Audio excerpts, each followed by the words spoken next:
नंदुरबार जिल्ह्यात आगामी काळात उद्भवणाऱ्या पाणी टंचाई संदर्भात नंदुरबार जिल्हा परिषदेच्या वतीने योग्य ती खबरदारी घेण्यात आली असून कुठल्याही पाणी टंचाईचा सामना करण्यासाठी नंदुरबार जिल्हा परिषद सज्ज आहे।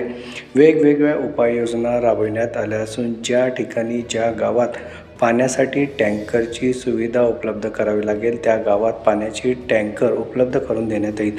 त्यासोबत ज्या गावात नळ योजना कार्यान्वित नाही त्या ठिकाणी नळ योजना कार्यान्वित करण्यासाठी सूचना देण्यात आली असल्याची माहिती मुख्य कार्यकारी अधिकारी नमन गोयल यांनी माध्यमांशी बोलताना दिली आहे। उद्भव येण्याची शक्यता असणारी पाणी टंचाईबद्दल आम्ही जिल्ह्याचं तर उपयोजना आणि नियोजन करत आहोत। माननीय जिल्हाधिकारी महोदयांच्या अध्यक्षतेखाली याच्यामध्ये मीटिंगसुद्धा घेण्यात आलेली आहे।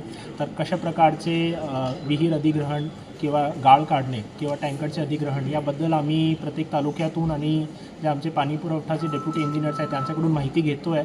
ग्रामपंचायतीकडून सुद्धा आम्ही माहिती घेतो आहे की कुठे जास्त टंचाई असण्याची शक्यता आहे। तर त्याप्रमाणे आम्ही पूर्ण माहिती घेतलेली आहे आणि याचं नियोजनसुद्धा केलेलं आहे।